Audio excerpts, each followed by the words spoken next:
in. Hello. Hello. Welcome to What Say You? Episode 57. 57. Which is, we have fallen behind a bit. Yeah. From our weekly schedule. It's the end of the season. Yeah. But we'll be back. We'll be back. And better than ever. Yeah. I was talking to Ladondo about it, and I said, hey, do you think we should just go on a hiatus with a return date? So every day people aren't like, well, when's the next episode? Right. We're like, look, we got to finish out the end of the season, and so we'll be back in August. But I don't know. Here we are. Here we are. We could, you know what it is? We like to get together to do it. Right. Because some podcasts just do it over Skype and record it, and it's crazy convenient because you could just do it when you both have time from your own home. That's not really what we want to do, though. Right. It's a little different. But you know what, too? It's just like, it was also for me when we started doing this podcast. By the way, we're here with Cousin Mike. Say hi, Cousin Mike. What's up, guys? How are you? Good. This is my cousin, Mike. Not Brian's cousin. No, well, I feel like you know, in a way. But definitely family in some sense. Yes, yeah, we've known each other quite a while now. We've drank together many nights. Just about everything we did now. Right, and you were up. We had shows up in Boston this weekend, and Mike, cousin Mike, had come up to that, and we were like, "Hey, man, why don't you come down and sit on the podcast?" One, it's good to hang out, and two, you had a unique perspective on a stage show that I was like, you were talking to me about, and I was like, why don't we just save it for the podcast because I like broadcasting failures. Like I don't like sweeping failures under the rug. I wouldn't say it was a complete failure. It was definitely something I noticed. You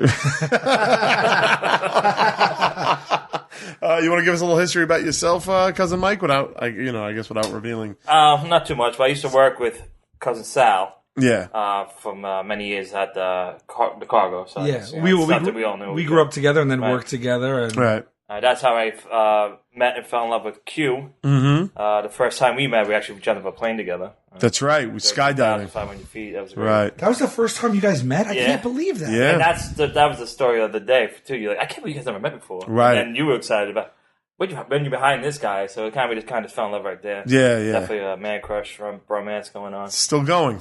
How many years ago was that?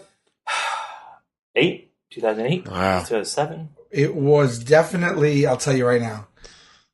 You're talking about, it was probably about eight years ago. 8 years. Yeah. So 2007. All right. 2007, I'll say. That's something not around bad. there. Almost a decade of greatness. Yes. Yeah. And we're continuing in it now. Yeah, right here. Then right now, since then you guys have been taking off, so I don't really see you too much, so it's pretty cool to do this with you guys. Yeah. So any chance I can go to see your show, I have.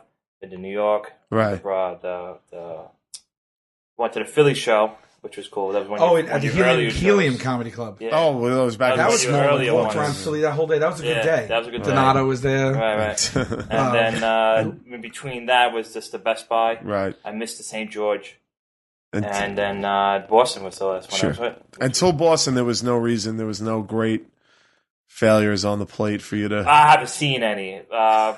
Best Buy was pretty... Not that there wasn't any. Not that I haven't noticed any. we'll get I like that you're calling it the great failure. Well, look, what happened was, briefly, we'll get into it a little bit later, I guess, but Murray had a family emergency and had to come home. He had to miss the last two shows in Boston. So that obviously, throws that show out of whack. Yeah. Because it's four we found out just only a couple hours before the show. I literally walked right into it. You guys were recording your commentary for your season 3. Yeah. DVD. The DVD. Yeah. And he was on the phone. Something was going on. Yeah. So I kind of walked right into that, and it was minutes later he had to go. He had to hop on a plane. So we had to decide if we should do the show for two reasons. One, for everybody that bought tickets expecting to see all of us, we didn't know if they, how they would feel, if they would still want to. Right. So Murray's, up 1/4 of the group. Right. And then the other thing was, if we are going to do it, how do we make the show cohesive immediately by extracting him, and what do we plug in? What do we not? What do we do? So we just, we end up saying we'll do it. And I think there was 2 shows, 1,100 people each show. 2 people asked for a refund from the first show. Right. And 8 from the second show. So there was 10 out of 2,200 people, which is great. That's great. And we didn't want to let down the fans, which was the real thing. Right. Yeah, and I flew out there, so I wanted to see something. We didn't let down Cousin Mike. Yeah, we had people fly from Dubai. Really? which was insane, which is amazing. Yeah. So they could have just waited till we went to Dubai, but it might have been a while. Are you going to Dubai? No. It's currently not scheduled for Dubai. Right, okay. But yeah, everyone was super supportive and on board. You know, of course, everyone gives their love to Murray, and they're still ready to have a good time. Right. It was great. It was like, you know, we were able to make the adjustments we needed to have a terrific show. Right. It was so much fun. It was The just adjustments were now important to you guys too, because it was so quick. The discussion. It was just like as we were walking into the studio to start recording, you figured it out before you even sat down. Like, we'll just do it without Murr. Yeah. Well, yeah, because the show is built in a way that made it easy for us to make whatever adjustments we needed. Because the show runs a little long as it is, so a little bit of a shorter show isn't that bad. And then, you know, you take one story, you replace it with another story, you eliminate one story. Add a shitty story. Yeah. All right. Slow down.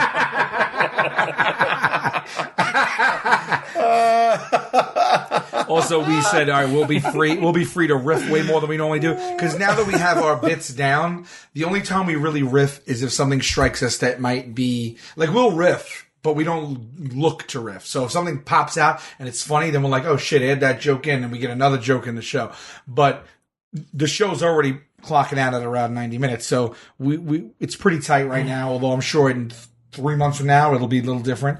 But we also said, hey, we have time to kill. We can really riff tomorrow. So we did riff a bunch too, and that's always fun too because for us, so you find new stuff. Yeah, absolutely. Yeah, I love like every little bit of, you know, we have a little breathing room to just, you know. Yeah, you said that going into it. It was like, you find a little more creative process going on that way instead of being online. It's exciting too. I like when I'm riffing because it feels like there's no net. You know? Right. Yeah.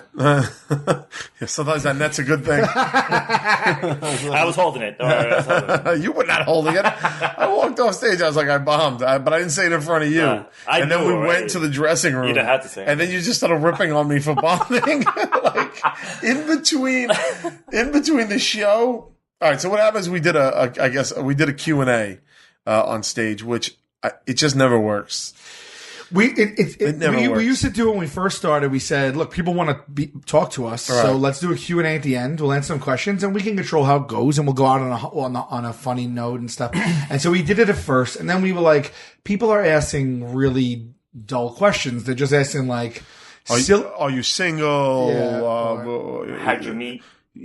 How'd you meet isn't even that bad. They were asking more self-serving questions. Or just the same, like, what's your favorite, like, this or that. So we started to say, hey, now let's bring someone on stage and ask, and they could ask us advice. We started asking, don't ask us any questions about the show. Just ask us questions about your personal life. And that was fun. When it works, it's fun. When it works. So that's what we said we would do. Some members of the audience, just don't have it in them to understand what we're saying, which is like, don't raise your hand and ask a question that we just answered. Don't raise your hand and ask who is a girlfriend. Don't raise your hand and ask have you found Larry yet? You know what I mean? Like give us something to bite onto. So we retired the Q&A. Kevin Smith, who does, Clerks and Mallrats and Chasing Him and all that stuff. He has entire DVDs out that are just him doing Q&As with the audience. And it's him in the audience is doing Q&A. It's just him Q&A. And they're brilliant. They're so funny. And he pulls it off. Like but because they've cultivated that. Right. And it's one person to ask a question instead of it's one person. It's one person. It's a more longer and diverse body of work. It's the right crowd. They know what to ask. He knows how to answer. Right. It's built. It was built that way. For us to just throw something out to the, and so then we said, all right, don't ask anything about yourself, and you still hear like, it just, at that point, people don't care. It's like their moment to make a joke. They're drunk, whatever it is. Right. So we did a Q&A in the first show, hoping it would go well. It didn't, so we took it out of the second show.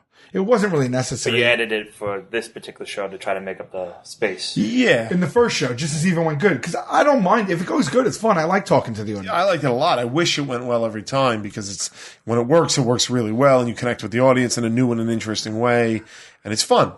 I got a question on what you guys do with the kids. Is there normally a kid involved in that? Nah, sometimes. It seemed like it worked a lot this weekend. If there is, we have something for that. Yeah. If there it seemed like it worked out. I mean, they were always the biggest hit, it seemed like. Yeah. When it came to that. interaction with the audience. There's definitely bits that we have in the chamber if it's there and we do it. And if it's not, we don't. But like, you know, like this thing, like if we know, like you've just been from doing it so long. If there's a kid there, we can go at him if we want. Not go at him, but like we can mess with that. And we'd also probably like, even though we'll probably riff a bit too. Right. You know, like we used to have a bit where about like how our audience is mainly white, and if there was like 2 black people in the audience, we'd have a bit about that. We'd be able to pull that out at certain times and stuff like that. So it's you just load these things up, and if the opportunity presents itself, you do it. Okay. This time, we didn't have both shows. You had kids right in the front. Yeah, I guess so. It is. It was good. Attack them. Sometimes we don't. Or we'll skip it. But I'm actually so happy we stopped. What are you gonna do? Yeah. I'm happy about that. Well, that came. What is that? That was an adjustment. We're just talking material. Yeah, you used to go in a certain direction, and now it doesn't anymore. And I think it's better now. It flows a little bit better now. So, all right. So we got a question about the Wu-Tang. The Big Bomb. You want to get into the Big Bomb? What happened was, I don't even know if it's worth going over the thing. We're not used to bombing on stage. I will say that. Yeah, well, we were kind of right of it. I mean, when we write this show that we're on tour with, what we basically did was we booked 10 mini shows in Manhattan, got on stage with no material. But it's not really bombing. It's part of the process. I wouldn't call it a bomb. It was definitely something. No. I mean, the thing that we did on stage at the theaters, it's not really bombing. It's cultivating material. Yeah. You have to go through all of that to get to a show. Right. You have to. It's just so it's just talking through stuff, really. But what it is it's the first time you're seeing it, so you don't know the process. And then also the rest of the show was the material. So he was just trying to vamp and tell a story. But the thing I think that the story didn't go so well. That's the story didn't go so well. The thing I think that shot us in the foot was we were just mentioning what happened versus having a story that had a beginning, middle, or end to it. It was more just like we wanted to let them know about this experience we had, but it was like you had to be there experience problem. It was you had to be there. You guys didn't bite. I'm not blaming you, but you guys didn't really bite on the story. Well, I was waiting to see where you were going with it, if any at all. And then when I didn't know where you were going with it, saved me. You got me right out of it. I tried to add in the whole like you at the end just was like, all right, well the phone's back and blah blah blah, got me out of it. Yeah, that's no, but I started to talk about Charles and that it was his birthday and then he was hiding beers under the table. Yeah, it wasn't you guys. And again, it's not your fault. There wasn't much for you guys to bite on. Right. But I kind of thought like it would be like the podcast where it's just like, all right, now this, then this, then this, and this, and this. But that didn't happen for whatever reason. Right. So it was just me telling this kind of boring story for what felt like. It felt like 20 minutes to me. Yeah, I mean, it was probably 2 minutes. It was 2 minutes. I think I was texting at that time. Yeah. It's like, when you're in a conversation with somebody and it's looking at your phone, you're like, yeah. Yeah, right. Yeah. Right. And it's like, all right, whatever. I don't even mind about the bombing too much because it's going to we're on stage. You said now you guys ask us a question instead, didn't you? And then didn't that come off of a question? Yeah, the Tell 'em Steve Dave fan asked what the favorite Wu-Tang album was. Oh, in the corner, the girl, and I was like 36 Chambers. And that's the end of the question, but I was like, but in my head, I was just like, holy shit, we have this amazing night that we just had. We went out with Method Man in New Orleans. Yeah. I was like, well, we can make something out of that because we've been telling the story since it happened to each other and to like our friends and stuff like that. Right. So it's like, oh, this is great. Like we already have all the beats worked in. We already have like the funny little nuances. We all have these things and like, none of them came to light. I couldn't get a single thing to work. And the room, I don't know if you've ever stood on a stage in front of 2,000 drunk Boston people and feel the room go from like joy, like happiness that you're there, happiness that you're on the TV show that they love. They're all out. They got baby scissors and all that goodwill running down the drain in the course of a minute. No, that's comedy, man. Yeah, and it was funny. That was like I felt pretty bad. Like I felt like I think you like that you're. I mean, you're kind of joking right now, right? What do you mean? Like You're way overthinking. I'm not joking at all. No, I know that he was I know that the story didn't go anywhere, and we tried to add something that wasn't that good, and we just left it. But it was 2 minutes out of a 90-minute show. Like who cares about those 90 minutes? I'm talking about the two. Yeah, you know what I mean? The only 2 minutes I remember is when he was trying to tell a story. Yeah, my next sentence is nobody's walking away from that thinking anything of that. Well, I am, and cousin Mike is. But another reason it's not not bad at all is because it wasn't like we went from a bit in our show and then that was presented like a bit in the show that didn't mean anything. No. We were literally like, I could tell you something. We just saw Method Man. Like, it was more bullshitting. Completely no. I got all of that. Yeah. Like, I know why it happened. I know all the pieces. They weren't expecting punchlines. Change that feeling. And then it's his personal experience of that. Of just like this. But no one's expecting a punchline. You were more just giving information. Yeah, but even the information wasn't working out great. Like, none of it was working out great. And we're not used to bombing. Like what you said, when we do those shows in New York, you go in there with expectations of some things are going to work, some things aren't going to work. Right. I don't consider it bombing. We consider it finding what it was. It's, it just, for me, it was different in that moment. And then to walk off stage and feel awful. And then to come into cousin Mike's shit-eating grin. and I started singing M-A-T-H. He's like, you really ate a dick out there. That's basically what he did. And he's walking around the stage. I'm like, M-A-T-H-O-D, man. Yeah, he went for the second show. He's singing Method Man going onto the stage. And I was his face was fun. Yeah, but it's fine. You're way over. That's fine. Because what you did was you actually, because, I worked in a firehouse for years. When you threw the ball in the center field with Boomer, it was way, way worse. No, I don't, because I don't feel that was my fault. Yes, it was. I disagree. I don't feel that was my fault. That was your fault. I thought it was a foul ball. But why you throwing a set? I was throwing at you. We already talked about this. Yeah. Well, because at the last second, I got fucking Boomer Esiason yelling at me. My muscles twitched. I was on second base. You threw it into the center field because of the twitch. and everybody else, it was loaded bases. They were all running home. How is it a foul ball? That I don't care about. No, I don't know. Oh, Lord Almighty. We tried it, but we did like a celebrity softball game, and we were winning by like. I stand by this. We were winning by a few points, and Boomer Esiason was our team captain. And the guy hit a ball like right in the air by first base. How many people were in outfield? In the outfield? Yeah, on a team. 5? No, there were four. In right field alone. Was it? Yes. Yeah, like 30 people on the field? It was me and like the Z100 crew. Okay. We're not talking about a real game here. And I wasn't paying attention. I was talking to fans out in the thing. I was like signing baseballs. So where were you now? Waving. You're in the outfield? Yeah, I'm in the outfield. Yeah, but it went to first base. He walks to it, and then they're like, I thought it was foul. It's fair. And then he goes, it's fair. So then he runs, he picks it up, and he turns around. All the bases are... At that point, I still thought it was foul.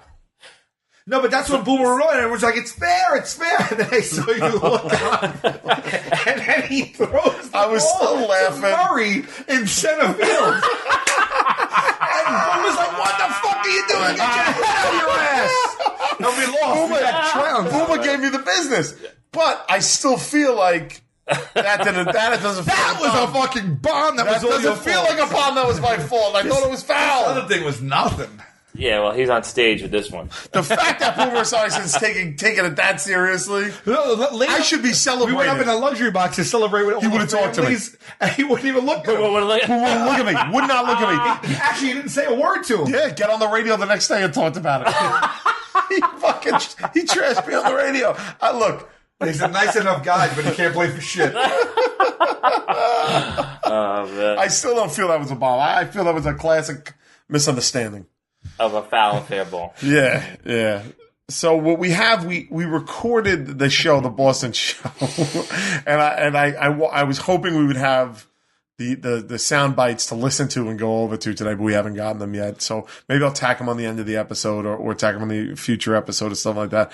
But it was very fun. Like having you bust my chops about it really made me feel better instantly. And you did, because when you came off from the stage during video clips, and you just had a smile on your face thinking about the idea of what you went wrong on it, and you were just laughing. So it was killing. It definitely put you in a better mood. It was because honestly, like anybody who doesn't know you and me and our relationship and how long we've known each other, you've definitely known us before we got the TV show, you know, before all this stuff. Like you want about guys, like, but on paper, like.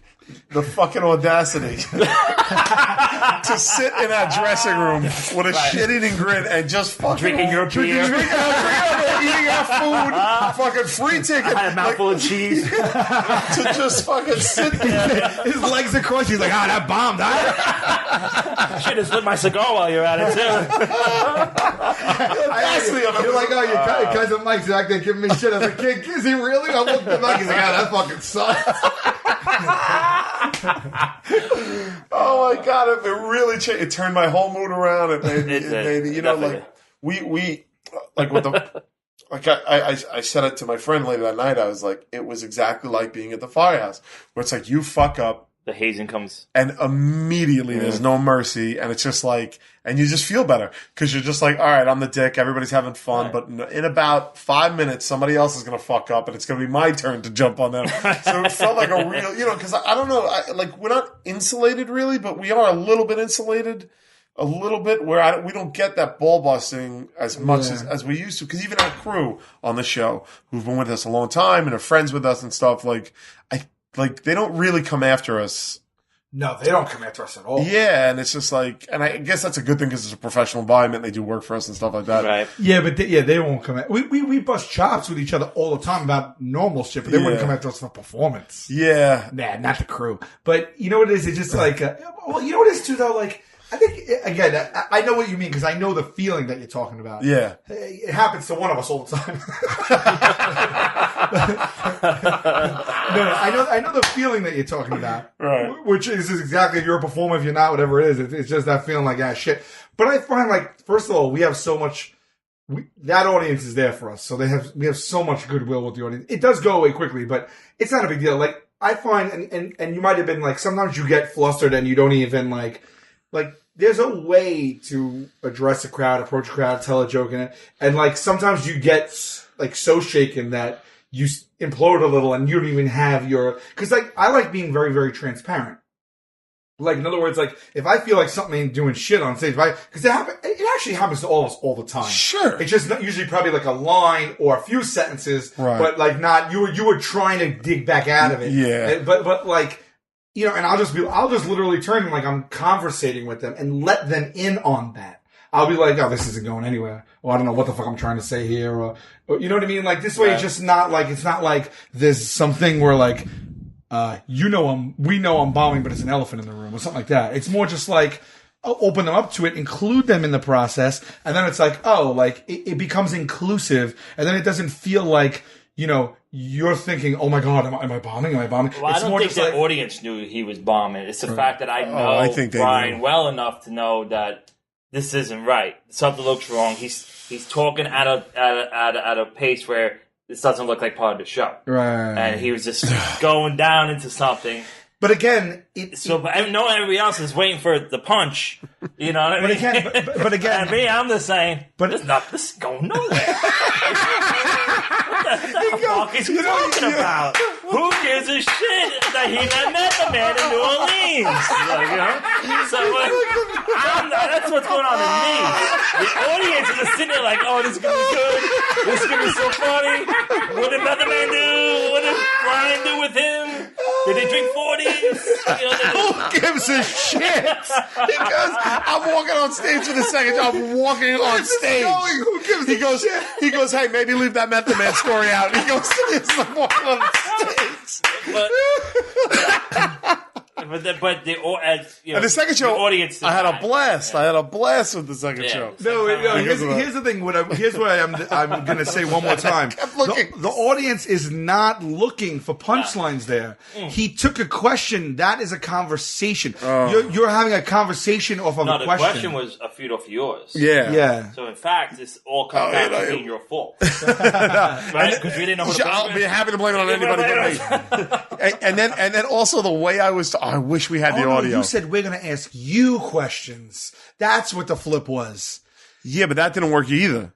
Yeah, something happened. Nothing worked. Nothing worked. Everything I did didn't work. And I'm sure while I was telling the story, like my voice started out all robust and confident. We're doing that. I'm sure by the end it was like, and then, we went into the bar and met them, man.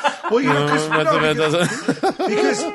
I will tell you, when you started it, I was waiting to see what the angle of the story was, so I knew what to tell because I didn't know what you were. I'm sure I gave you nothing. I'm positive of it. So then when I realized, you were like basically like it was more of just like, hey, this is what happened, but you didn't have an exact yarn. That's when I was like, let me explain Charles Carter a little bit, like the type of person he is, and then he had all the beers under the thing, but because I was like waiting to see where you wanted me to. Everybody was, and then I fucking it wasn't just you waiting. So didn't he send the Boston Files? Jeff Johnson. Did he? He sent them. I didn't see that, so we might have it. Let's see if you can find it. If you can isolate the beginning, we might be able to. Hold on. I thought he sent them. Let me get the bomb sound effect ready. Hold on. and then you understand when we do these live shows, sometimes it's here. It's there. Oh, we gotta find it. Sometimes we do a show in front of 3,000, 4,000 people, and then and you're looking at that many people. And then if you look to the left and right on stage, our point of view, there's our tour manager to the right. There's, guests that we have from the show for right and left. Right. So you get both like these weird sides of the equation. And every time I look to my left, you were just there with your arms folded with a big fucking shit-eating grin on your face. And I'm sure you were just enjoying the show. I was. Every time I locked eyes with you, I was like, motherfucker. I was like, this motherfucker. He's waiting for another bomb. I was waiting for it. Oh, really? So he says they're up. He says, couple of notes. The first show somehow didn't have it plugged into the board, so it's raw. I don't know if that matters. What does that mean? Oh, so it might Probably just off the mic, but you probably could still hear it. Second show is 4 to 5 pieces instead of one because he stopped it during the video clips to make sure he had enough space. Oh, so all right. Okay. So let's go to it. Well, you're not going to hear any laughter over the story to interrupt the fucking thing. So he dubbed out the crickets, I'm sure. Where the fuck do I get this from? Where do I get it? I'll just put it on the end. Oh, we could laugh at it now. All right. Let me pause it then. I'll pause it. Hold on. Okay, we're going again. All right, we're going to try and find it. We need a little technical help from our tour manager, so hopefully that'll come in. If it comes in time, we'll put it at the end of the episode. But while the mics were off, Cousin Mike started talking about his experiences after the show. Oh, man. Boston at 2 o'clock in the morning is a riot. It's a full-fledged riot. Right. Bars closed, cops blocking off the streets. Do not leave your apartment or your hotel. It's like the purge, the fucking purge literally going on. Is. Right. All right, we got all the degenerates out of the bars now. Yeah. Let's herd them into their homes and get them home. That's what it's like, No, it's insane. We noted it last time. We're like, what the fuck? Last time we had 4 show, whatever it was. I went up in the rooms like 1 in the morning. I'm like, I got to go to bed. I got an early flight. We're staying at a nice hotel. All of a sudden, I hear like a rumbling. It literally sounds like when you like it looked like I didn't see this, but like in the Lord of the Rings, Return of the King, whatever the hell, where everyone just runs at each other and just starts like there's a battle. The streets lit up. I called down to the front desk. I was like, do you know when like it stops being like Beirut outside? She's like, yeah, I'm sorry, sir. We'll try walking in that. Trying to get back to your apartment where you stay. Yeah, so you were with Ladondo. What say you, producer? Partner. Chris Ladondo. And he by accounts, like you told the story off mic, and I'm just trying to piece it together. Yeah. You guys rented a shack? Basically. Like on Airbnb shack? If we were looking to escape from prison, we needed a place to stay. You call this guy at Airbnb and in Boston, and he would hook you up with a perfect place to hide out for at least a day. All right. But Ladondo knew this guy before. Yeah, but he rents multiple places, so in Chris's defense, he didn't know what this one was going to really look like. Right. How is Airbnb? Because people love it. Apparently, people love it though. I think on the business side of it, it's great. It's profitable. On the business side, it's amazing. Yeah, but you are really running a risk. Like, would you have an Airbnb your place? Where I live? Yeah, in a billion years. No, not being like a public figure. It doesn't matter who the fuck I am. I would never allow strangers. You would have to have a bare minimum place. You have to just have furniture TV. You'd have to buy a property to Right. use as an Airbnb. Oh, that's what you do? People do that. Yeah. Some Oh, people so just, I that's could what he owned multiple pieces. This guy. But hippies don't give a shit about stuff like that. They'll Right. do that. Right, but a business model is some people are buying like, some people will buy an apartment for $300,000. Yes. And then just put it on Airbnb, and that's the Airbnb apartment. Yes. Yeah. And you just hope that you get. It's basically a legalized hotel. Yeah, basically. And how much you There's some paying? issues going on with it via New York, some tax situation. Yeah. I heard some conversation, but I don't know the detail. It's becoming an issue in New York. But people just basically Right. buy a place. This guy we got from had 3 different locations. 2 of them in the same building. So, but this thing, the Boston streets are small, cobblestone. It's just kind of unique and tiny. And if you're into the haunted type of thing, Right. these things, if you've seen Sixth Sense, that basement door, The red. Yeah. every door was like that. Right, You walked in, so you're just thinking, you walk into every door, something's gonna happen, something creepy is gonna happen. You get this feeling, So anyway, so we go to sleep. I love Chris in all his defense. Chris is great. Yeah. Travel partner. Yeah. The guy's neurotic, man. I tell you,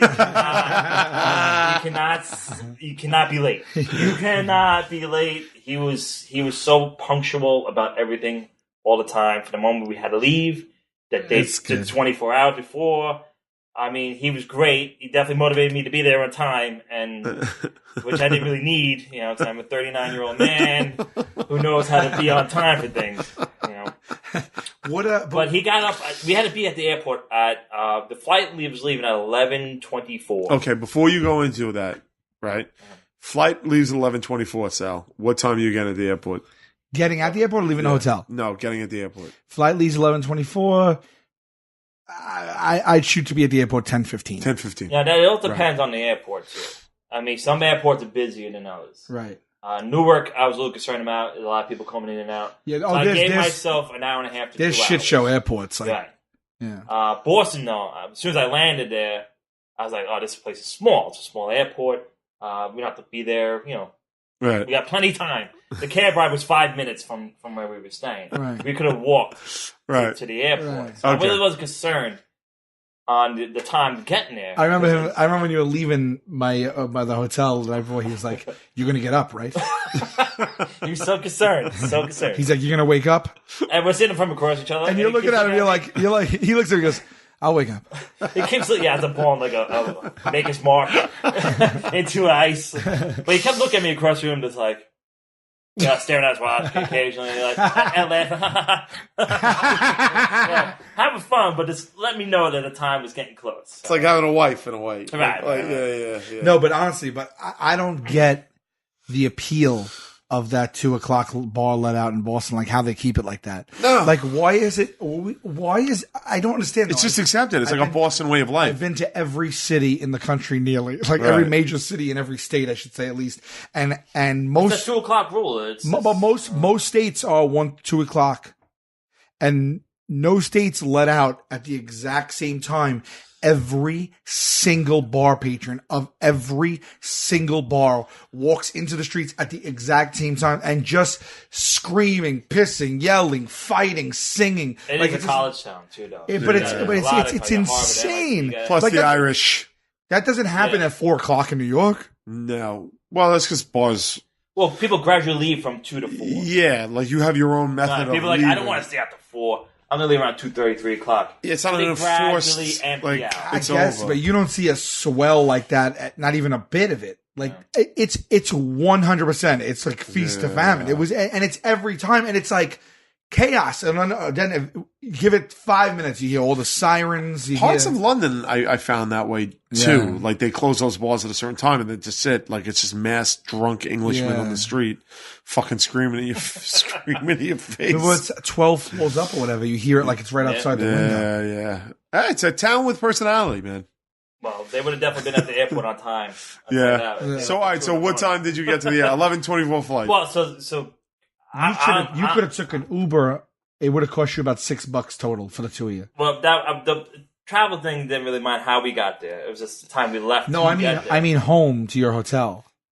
Oh yeah, Yeah. Oh yeah, the walk from your hotel to our hideaway shack in the middle of Beacon Hill.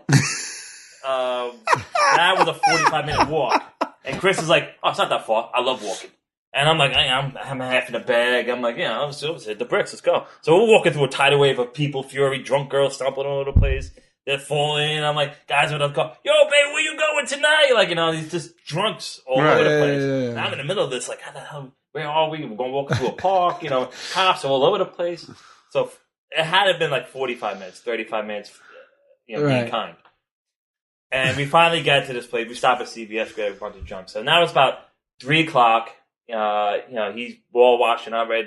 I had this little flipping fuck that he put on the floor. I threw a sheet on it and a pillow, and I was good to go. Right. I was tired. I'm on 3 hours sleep already. I've been up almost 24 hours. Right. I'm going to bed. Right. So I'm like, now I'm doing the math in my head. I'm sure we all go through this process. What time you're going to sleep, what time you need to get up, and how many hours of sleep you're going to get. Right. So, simple equation. I'm thinking I go to bed at 3. I don't have to get up till 8:30, 9 o'clock. Sure. Get showered, get ready, get into the airport. Flights leave at 11:24. I saw the airport, small. TSA was too busy. It's Saturday, not a lot of people flying. Right. I got an hour. So I figure about 10, 10:30, we jump in the cab, something, we get there on time. This maniac gets up at 6 o'clock in the morning. I hear. I got nothing over my head. All this ruffling around. He gets up. I hear the water going. And then, it gets all quiet. He's bags packing. So now it's about 15 minutes of quiet. I'm like, all right. I didn't want to look at my watch because I'm assuming it's close to the time. Right. I didn't think it was going to be that early in the morning. So I'm sitting there and I'm like, all right, I'm just going to sleep. Every minute counts. So he's like, Mike. I'm like, oh, what's up, man? He goes, it's 6 o'clock. Your flight is 11:24. It's 5.5 hours later. I'm like, what's up, man? He goes, oh, you want to grab some breakfast or get some coffee? Starbucks, something? I'm like, no, I'm good. It's too early for coffee now. He's like, I'm going to go grab some. I'm like, all right, go ahead. When you get back, I'll be ready. So I'm like, oh, what the fuck? I'm laying in bed. Like, now I got to try to fall back to sleep. But you have 3 hours of sleep ahead of you in your mind. I'm in my head. I'm like, right. I'm good now. Yeah. I'm good. He's going to chill, whatever, hang out, walk. I thought he was going to be gone for a couple hours at least, walking around. He comes back a half hour later. And I hear the door downstairs slamming and keys shuffling. It's like, it's got to be him. It's got to be. It's the only one awake in Boston at this point.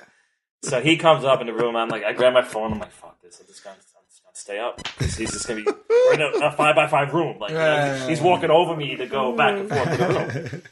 So I'm like, all right, fuck it. I can't wait to see what Chris says when he listens. When he listens. I talked to him about it on the way to the airport. Like, you're nuts. Like, he's like, that's the way it works. It's the vegan in him, I guess.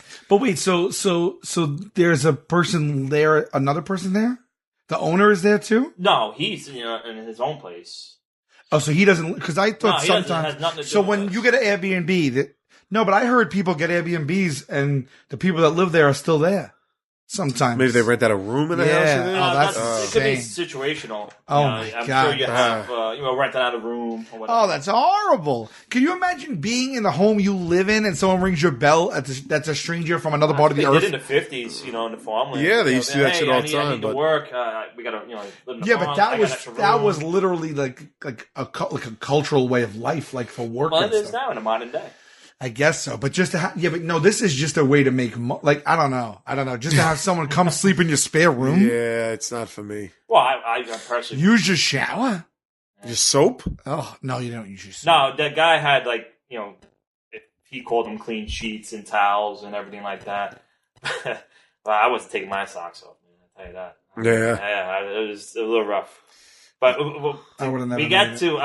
leave the apartment at 7:30. After getting ready, we literally show up at the airport. We run across the street.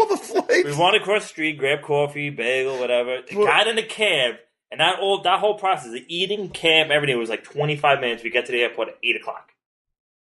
We're at the airport at 8 o'clock now. Now this is 3.5 hours. 11:24. we're ready to go to TSA. The TSA line is like 4 or 5 people. Sure. We have plenty of time. But the winning factor that is that we did see Jennifer Coolidge. Okay. Yeah, so that was kind of That's cool. the big win. That was the big win. That was absolutely the big win. I was starstruck. I mean, unless, but AKA. So now Tiffany's mom. you're sitting in an airport for 4 hours, 3 hours. Yeah. And doing what? Looking at Jennifer Coolidge. Literally. So she was stalking Jennifer Coolidge. Okay. There was nothing else to do.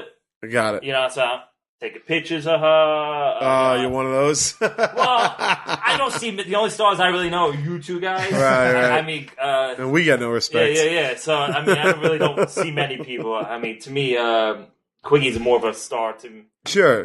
More a celebrity than you guys. I never met the guy, and he's funny and he's right. So to me, I know you guys. You're not really celebrities. So Jennifer Coolidge, how's she holding up? She looked good, man. She looked really, really good. First of all, she was just. She looked shitty in the pictures I took. She was just on an episode of Inside Amy Schumer where she plays Amy's. What do you call those? With the kids do the tiaras. Pageant mom. Yeah. She played her pageant mom. Oh, okay. And my buddy Mark Norman, who opens for her. Yeah, sure. I think they were in on the road somewhere, and she threw this huge party, and they went to her mansion party. I think it was in New Orleans or something. Really? And they said it was unbelievable, and they all stayed over, and they had a blast, and it was like this big thing. Yeah. So I had recently just heard about it, but you did. Chris tweeted out. Yeah. I saw her, and he's like, I got all excited. I'm like, that's Jennifer Coolidge. So we're taking pictures from a distance, being creepy. I was like, trying to say, no one's bothering her. But you're doing literally the thing I hate the most in life. I hear you, but I don't, again, in my defense, I don't really see people like that. I don't get out often. I took some pretty shitty pictures of her. Let me see. I mean, they're pretty horrible. I don't care that you even... First of all, I don't like when people take pictures of me without asking. If you would have went up to Jennifer Coolidge, would you mind if I take a picture? She says yes or... She says yes or no, that's where it lands. Oh, yeah. But I can't stand it because I know when it happens. It's not... People think they're being picture ninjas. Yeah. But I'll be online getting a banana or something, and I see someone... Well, that's what she was. I see someone... She was getting breakfast. I see someone snapping away, and I'm like, I hate this person. Right. I'd rather smile with you, but you're taking a picture of me doing what? What are you going to do with a picture of me purchasing a banana? Right. Then the worst part of it is putting it on social media and tagging it so the world can look at me buying a banana at 6 a.m. in the morning. And then you hashtag it. And I'm like, those are the things that I can't stand. And you did that to the lady. Cross the line then. I did Yes. Well, we went through TSA. We didn't see her. We didn't think we were going to see her again at this point. Right. So we're sitting down in the waiting area because we got 3 hours to kill. It's insane. So we're sitting there, and sure enough, she sits directly across from us. Now she's running around doing her thing, but here I am snapping pictures. I have a whole series of walking, sitting, talking to a friend, eating a sandwich. Yeah, go ahead. It's like a flip book. That's horrible. But what was I gonna do? God. You should have let me sleep. You would have let me sleep. He should have let me sleep. Oh, she's mid-bite in this one. It's horrible. I feel so bad. But I didn't post anything. Yeah, I posted one picture. We have fun with it. Though. No, but then you tagged her, didn't you? That's the worst. No, I don't mean hashtag. I mean, he tags her at Jennifer Coolidge and says she's sitting there eating, and she wasn't eating at the time. She's sitting there, and he tweets at Jennifer Coolidge, "Have a nice flight." But while she's sitting, have a safe flight. But while she's sitting, waiting to get on the plane. Well, Chris periscopes. And so we text the world what we should do. So of course the world's like, yeah, you pussy, go talk to her. Yeah, send a tweet. So I'm showing the tweet. Should I send this tweet? And I had it all set up, and I'm ready to hit so you got the Chris Lotando show going on. Yeah, basically. Right, all right. And he's promoting it. He's like, yeah, do this. But he's first telling me, no, don't do it. Don't bother with nobody. Being on my spot. I'm like, don't do it. I'm like, I'm drunk. I'm still drunk enough and tired enough to be like, tweet, send it. You are your cousin's worst nightmare. I want you to know that. This is my most hated thing. It drives him insane. So I said, have a safe flight at Jennifer Coolidge. And she did. She had a safe flight. But did you do that because did you understand sort of? Do you know that she could look at that if you put her name and if she happens to see it because she won't see all of it, but she could see that and then see that you did that. In my defense, I've been on Twitter for 2009. I've seen you guys before. Just had my anniversary. I had 46 tweets since then. Okay. So I don't so know what did it you well what did you enough think to writing say- her name was doing? What I wanted to happen is my mind at the time.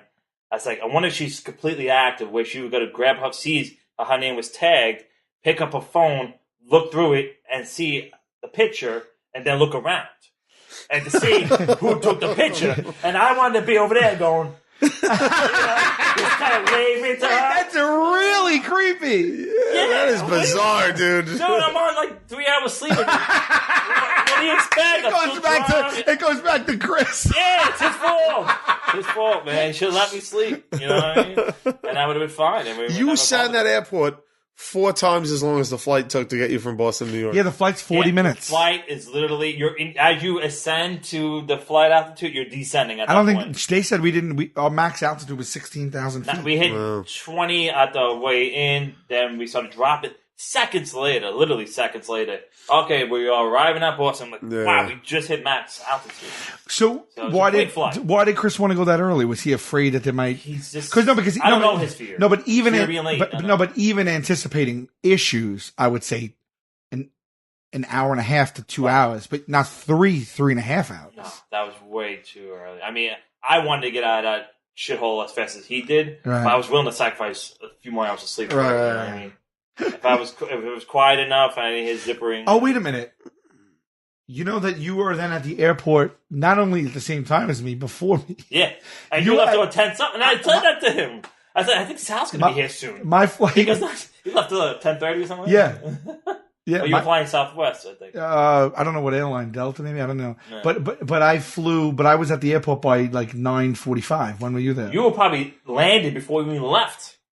Because we didn't leave until 11:30. Yeah. You already left and probably landed at 11:30. Oh, man, And that's we rough. didn't even leave yet. That's brutal, dude. Yeah. So, it's needless to say, I slept about 13 hours yesterday straight. Okay. So I got my sleep. All right. If So you were concerned. I was. So I think like this is one of those great episodes where I forget there's a mic in front of us. yeah. And I love that. Those are my favorite. We're not really hitting any topics, but I love it. Like we're just sitting talking.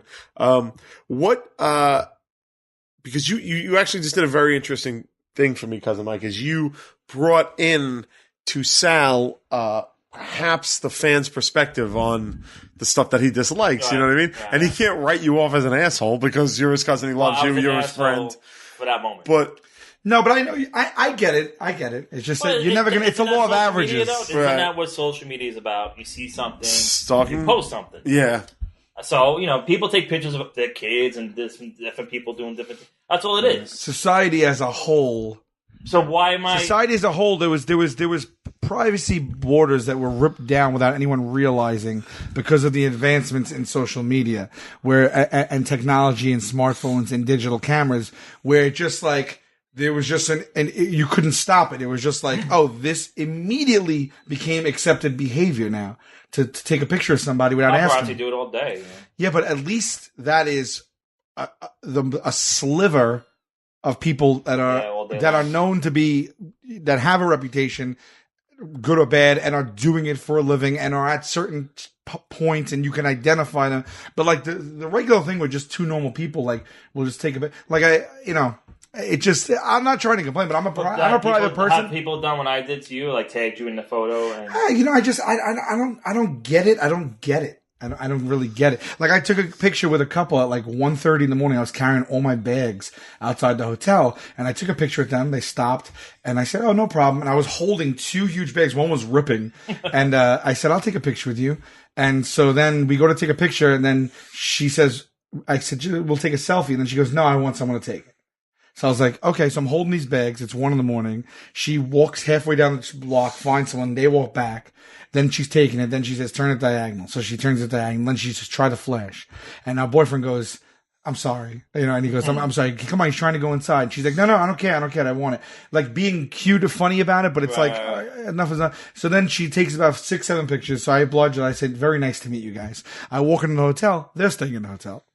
So we walk up to the elevator, Banks, push the elevator. We all get on the elevator. I'm holding my ripped bags. I'm alone. It's 1 a.m. I'm going up to it. It was a plastic bag that I had something, and I'm holding it. I'm like sweating. I just finished 2 shows. We're going up the elevator. She turns on her video camera, points it at me without asking. We're standing there in silence, and she starts Snapchatting me and video recording me. And I just turned to her and I was like, "What are you doing?" And she's like, "What?" And I go, "Can you please not do that?" And she goes, "Really? Why?" And I go, "Because this is my private time now." I said, "Why do you need a picture of me holding the shopping bag in an elevator?" I said, "I just took 7 pictures with you downstairs." And she's like, "All right, fine." And then like she got off the thing and she had an attitude. And like now I'm a dick. Right. But it's like, I mean, look, and that's going above and beyond. Yeah, I mean, it's not like I was, sniffing her seat when she left. Right. You know what I mean? It's just, right, but I wasn't invading her again, this space. is 1 out of. I took a picture. Yeah, it's 1 out of 100, but it's just like, it's just like. And I wish her good graces of a safe flight. Right. Is that such a problem? I guess if someone it doesn't really bother me much. Like that one bothered me. I would never wish her a safe flight again.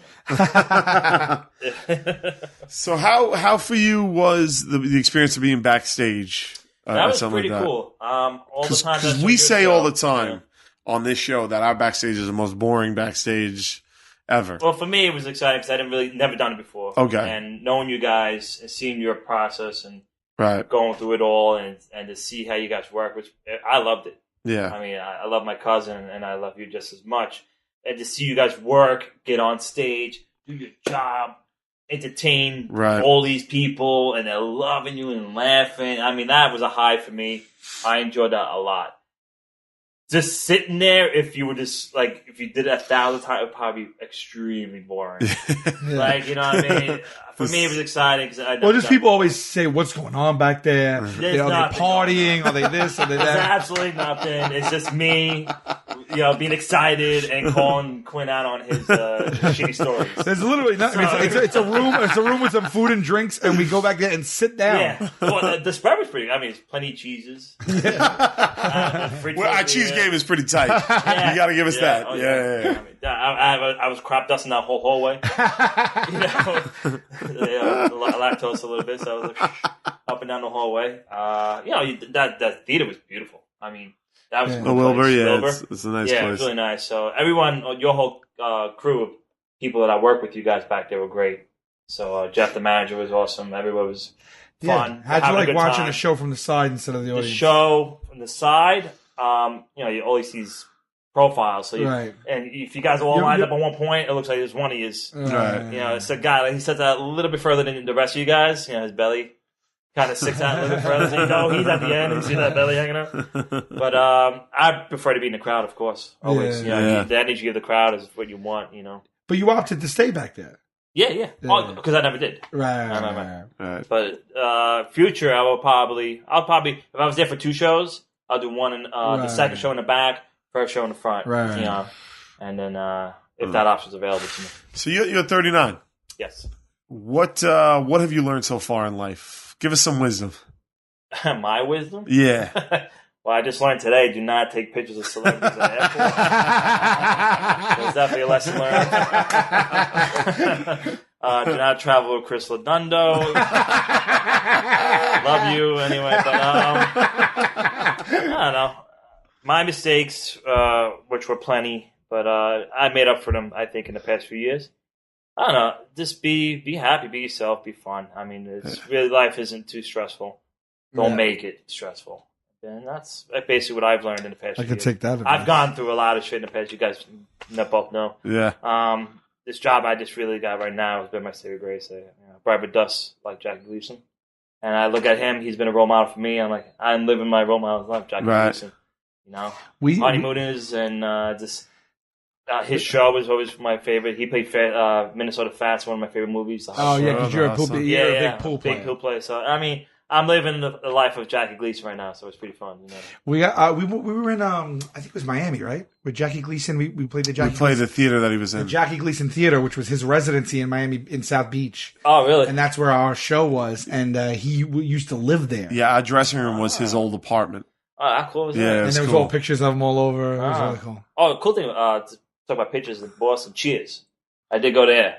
real quick. As you go inside, I literally ran from the airport, got out of the cab, and went straight to Cheers. Where's the Cheers? Yeah, because I knew I didn't have time later on. I had to go. Still has that draw. Still has that You draw. have to. Yeah. You have to first thing. If you It's go to great Boston, when you first lay eyes on it. Oh man, It's weird, right? It's like seeing an old friend. It's surreal, like that, and you sit there for a moment and you're looking at the sign, and it's like this is great. Then you walk in, they got the little bar set up. But what got me the best was the pictures. They got these beautiful black whites of the whole cast at the younger ages, and just sitting around the bar. And it's they didn't really, film that. That was just the exterior, correct? Yeah. Oh, well, that I don't know. They built a set bar. I don't know if they filmed They just it there. filmed the exterior. Yeah, but the idea, if that was the front, the beginning, is like, it's iconic. That was my 11:30 show. Right. You know, it was Odd Couple, Cheers, and then the Honeymooners. Was it open, the bar? Those are my lineup. Back in the Is day. it just all tourists, or is it a neighborhood bar? The set bar you could drink at, but it wasn't open at the time I got there. There is a restaurant, which Chris was promoting a nice vegetarian burger that they have there, but we didn't get. I would watch a YouTube channel about you and Chris traveling. Oh my god! I think alone. I mean, we had great conversation, lots of laughs, and I joking aside, I would travel with him again, of course. Hey, he's a great guy. Yeah. Quirky. That's a good way to describe Chris. Yeah, just fun, And but a good, really a lot of good fun energy, guy. except when he wants to go to bed and when he wants to wake up. He just wants to go, man. He just wants to go when he wants to go. So I would definitely travel with him again, but I'm making sure I'm getting the proper amount of sleep I need. Yeah. Wow. All right. What do we got, buddy? We're at an hour. Are we? Yeah.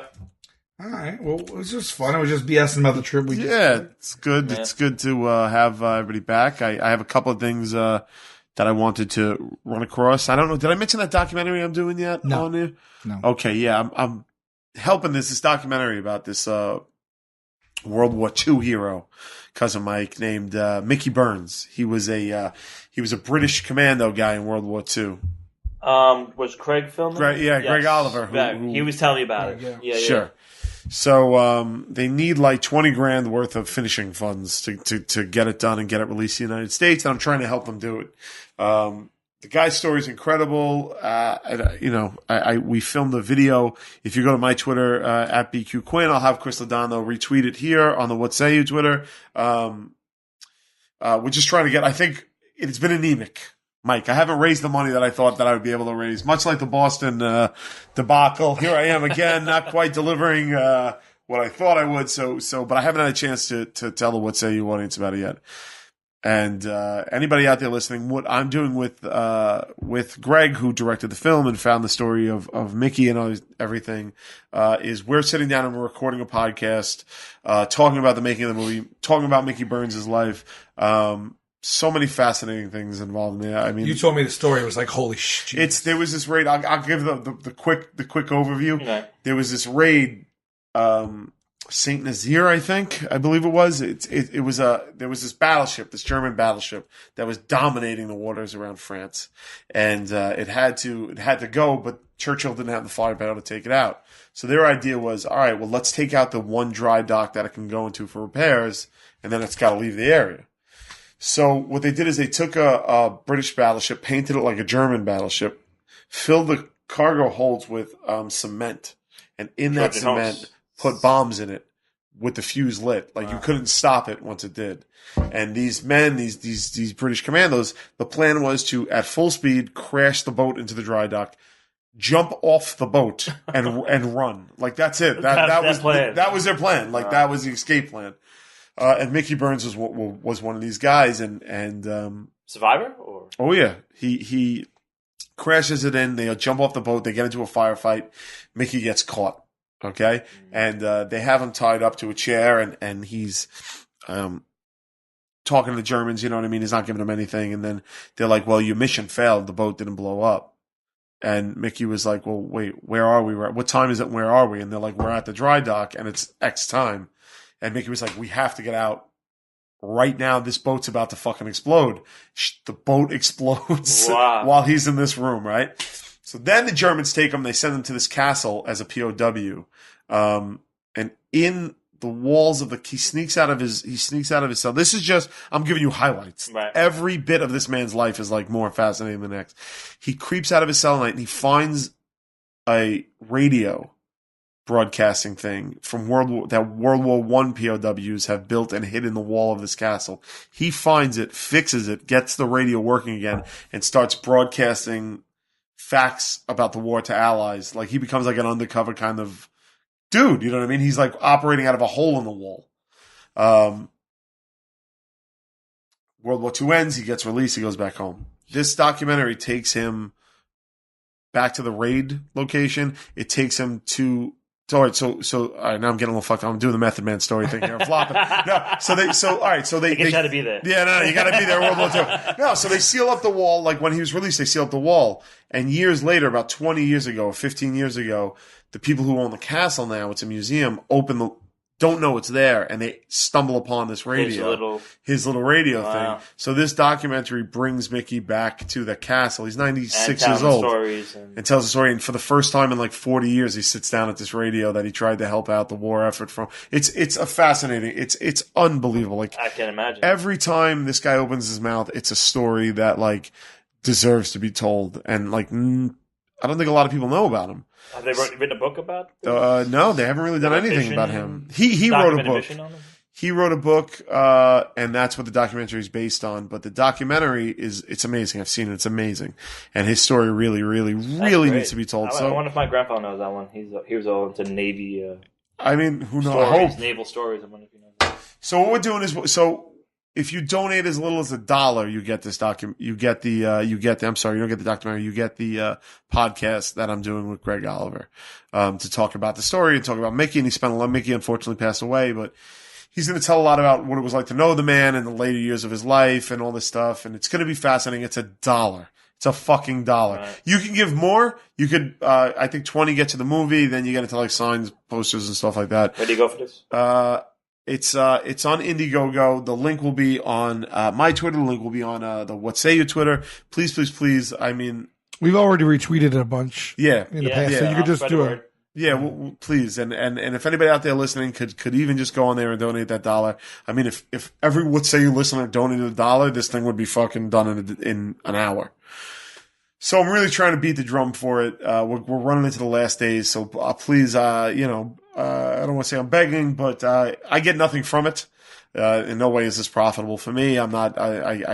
I'm gaining nothing from this. I just really want to help get this story out. So please, if you love the podcast, if you have $1 to spare, please just go ahead and do it, and I would greatly appreciate it. That being said, if you only have $50, yeah, and that's going to bring you down to $49, then you can't come see us live. Fuck Mickey and everything. Well, Mickey's dead. Yeah, I still got to eat. Right. Mickey can go fuck himself in the grave.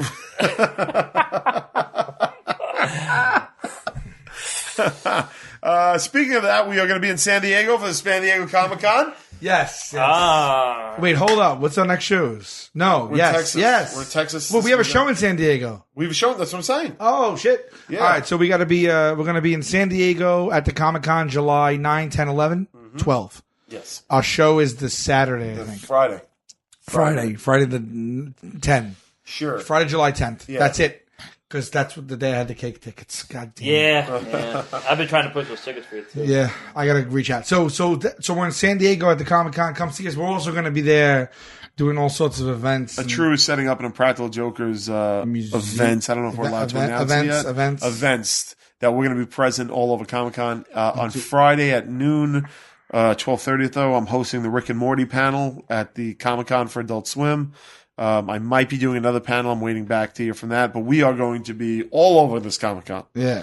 So if you're in the area, it's going to be like a pornography film, and the Comic-Con is the girl's face. Yeah. And we will be We're going to be sperm. We're going to be the semen. We're going to be all over that thing. I should probably make a better. That's probably not the right analogy. I thought that was fun. It's going to be like a pornography. Yep. And the Comic-Con is the girl's ass. Right. And we are like the sperm. Is that it? I think it's up all over it to the personal preference of the people listening to it. It'll be some like women don't like seeing on their face. Gay pornography. Sure. And it will be a male's pectorals. Right. Did anybody out there? I don't know if you remember Peter North. He was a porn star of old. King of the rope. King of the rope. That guy could shoot ropes like. famous for his weird ability to shoot endless amounts of semen. Man, you can climb out of a cave with those. We're going to be That's Peter it. North Sea. We're going to be the Peter North of the Comic-Con. All right. Our presence will be the semen. Okay. All right. We're going to be. Yeah. We're going to be like white on rice. Okay. Is that better? Is that easy? More Cleaner. palatable? It's cleaner. Yeah. We're going to be all over the Comic-Con having some fun. Right. I could have just said that from the beginning. White on Why rice? is that racist? Chinese people, they get offended for that shit. Well, Why white is on rice rice? Chinese? Yeah, 'cause Was they're rice the yellow. property of Chinese? No. Yeah. I'm talking literally about a starch. I know, but there should be yellow on rice because the Chinese don't want to harvest it. What do you think rice You is talking about the color? only in China? What about brown rice? Yeah. Is it not dyed? Like fried rice? Oh, I think after a strong performance, you're really looking like the fool right Oh now. my God. I'm just trying to help you out. You have a story about Method Man you can tell me? I got a brown rice store, I can tell you. We're going to be all over there, and then we're going to be at the Borgata in Atlantic City, New Jersey, July 30th and 31st. Coming to that one, cousin Mike? To the Bugada. What's the date? July 30th and 31st. July 31st is sold out, but Thursday, July 30th, there's still some tickets left. It's going to be in the big theater. It's My gonna be a lot Aunt, of my fun. Aunt Anne's coming to that one. Oh, Who Aunt was- Anne who was from in Joke as Wild. Ring and Run DMC. Yes, she will be there signing autographs. Saturday, August 1st, we will be in Baltimore. Right. And we're we're sticking with that, huh? We're going to Baltimore. Of course. You got anything on like on Mondays and Tuesdays? Not much, but that Saturday, August 1st, we'll be in Baltimore. We'd love to see you. And then I think, Still convinced it's safe to go to Baltimore, huh? of course. What do you mean? People live and work there every single day. They're tearing apart CBS's. That was like 2 months ago because of a horrible thing that happened. Well, you're saying horrible things can't happen at any moment? Yeah, but what about the Boston massacre? We just went to Boston. Well, I didn't go to that place. What about the Where Tea it Party? happened? What about Atlantic City in the 20s when everyone was getting shot up? Yeah, but you're talking about things really removed. I'm Hey, talking it just about happened. like this. The fires are probably still smoldering in Baltimore. I'm gonna go. You're gonna go. Yeah. Am I contractually obligated to be there at this point? Yes. Then I guess I'm going to Baltimore. I'm not This going to is- Baltimore. But I'm not going to take off my vest. Guys, everybody from Baltimore, we're this is facetiousness. I'm not going. Cousin Mike's not going. I enjoy the Orioles, can't stand the Ravens. I don't know what you want to do. All right. And then we're back on the air. July 16th kicks off the second half of season 4. That's God. going to be 13 episodes plus a couple of specials. People aren't sick of us yet, huh? People still God watch this bless. show. Hashtag God bless. Thank you so much. You know, I've had this episode's just going to keep rolling, but I had an epiphany the other day. Okay. Where I have in the past been perhaps a little, not hesitant, but I don't think I've enjoyed. Trepidatious? I don't think I've enjoyed being on television, Okay. really, until recently. Oh. And the other day I was like, this is pretty cool. So like I'm excited. Like I'm hoping that people still watch the show. Because now you're enjoying it? Now I'm enjoying it. Yeah. I'm like, that's pretty cool. It's 4 seasons to enjoy.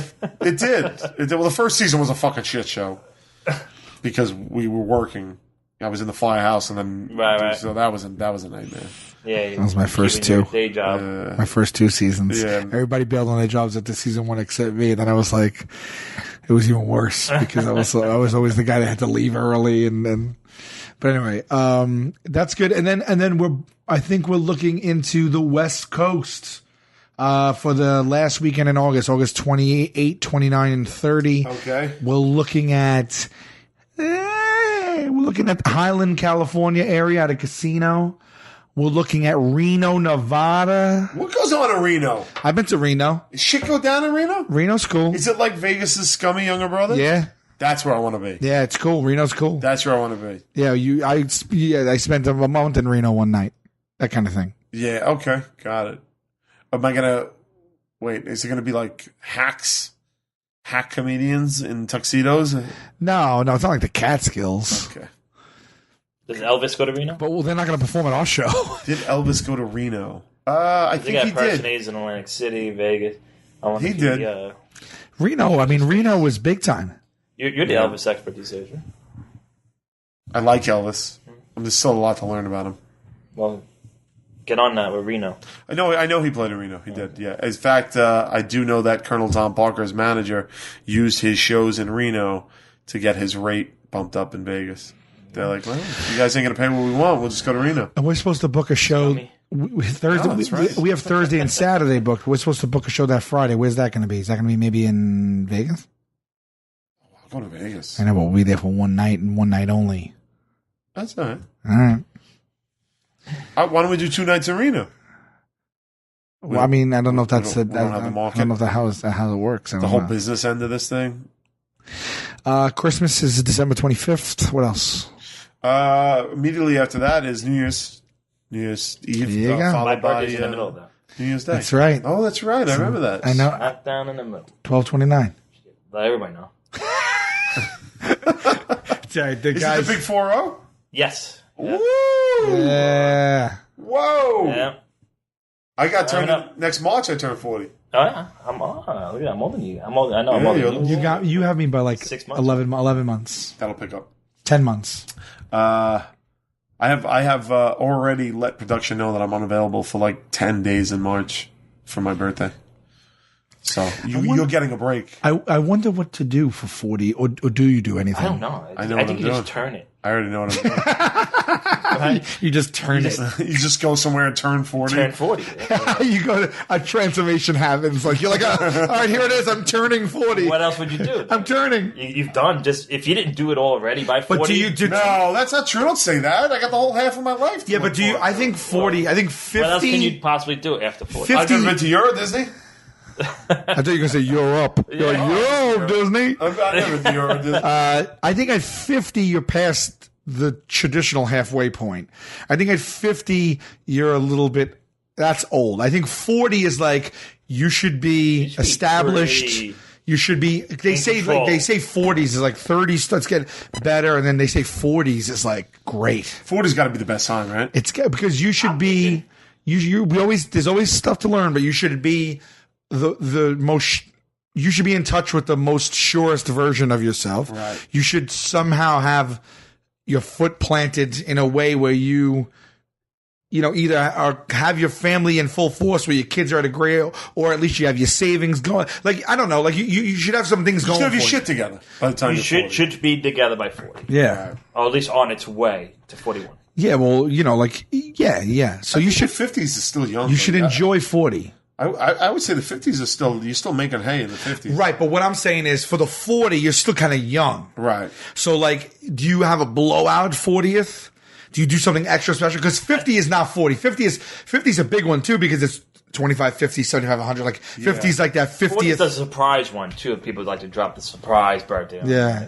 You got to assume it's going to come. If it doesn't come, 40 I'm is surprised not. it won't come. 40 is not like, 30 and it's not 50. It seems like the one that everyone likes to say, we got a surprise party going for the 40th birthday party. Yeah. It seems like that's the one to do it. 40 is all you're getting in I between guess 30 it's and a test 50. to see how your heart's holding up. You know? You do. Surprise! Yeah, he lived. He's going to make it to 50. You get one. What? 1-year-old's a big birthday. Okay, yeah, sure. Then 13 is your teen birthday. I guess. 21. 16 for girls. 21. 21's a Then big that's one. it. It's 30. 30 is a big one. Yeah. It's all like, I'm no longer a kid, that kind of thing.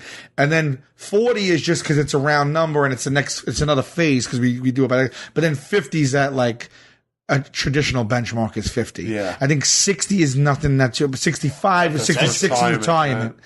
And then you're not in the clear again until 75. And then I think after 75, every 5 years is a biggie. Right. I think every year's a blessing after 75. Yes, but I mean like traditionally, like celebration wise, Would you, you get turned up every 5 years after get 75. that turned up? Yeah. Get that turn up spot? So 40, that's it. You better do like if not, you have no reason to really celebrate till 50. I'm not kidding. I'm going to be in Euro Disney for my 40th birthday. I have. What is the desire to go there? Let me tell you what. Can I tell you living what? room. I got a plan. Wait for it to happen. Like, No, I want to go to France. I want to go to see sort of what Churchill did in Paris and stuff like that. Yeah. I want to go to Italy to sort of track down where my family went and whatnot. We're gonna wrap it up, and I want to go to Disney, but we can't go to Disney in the States anymore, really, because we just get Right. like now. Last time I went to Disney, I had to leave. So you're thinking next year you can go to Euro Disney and it won't be anywhere near. Nobody will bother me. I can walk. Is Euro Disney essentially Disneyland in Europe? Disneyland in Europe. Oh, so you're just going to go and ride you've ridden already? Yeah. But they're European rides. But I'll be 40. Are the rides on a different side of a track? I'm going to find out. I'm going to report all this back to you. Yeah, I'm pretty excited. All right. That's one day. I'm going to climb Mount Everest. You're not. I don't know how to break this to you. You're not. All right. We got to wrap it up. Well, thank you. I'm assuming that we will be back next week, right? I'm not even going to climb Mount Loretto. Which is a local hill on Staten Island. Yeah, we'll be back next week. Absolutely. Yes, right. Absolutely. Back. We're bad. We're rolling. Yeah. We're rolling back on the train. Yeah. Thanks for having me, guys. Dude. Thanks for coming, dude. I know you had work and everything. You came here just to I'm do on my it. way in. We appreciate it. Appreciate it. All right. Well, I'll be on time, Chris. Normally I make a call here. We're running way past. Yeah, I thought we were going to ban. They voted unanimous to keep. All right, but whose show is it? It's not theirs, that's for sure. So then what? Maybe I'll stop it forever. All right. Maybe I'll do it when I feel like it. No, now you're talking. That's what I'm going to do. All right, guys. We'll talk to you. We'll talk to you next week. All right. Bye.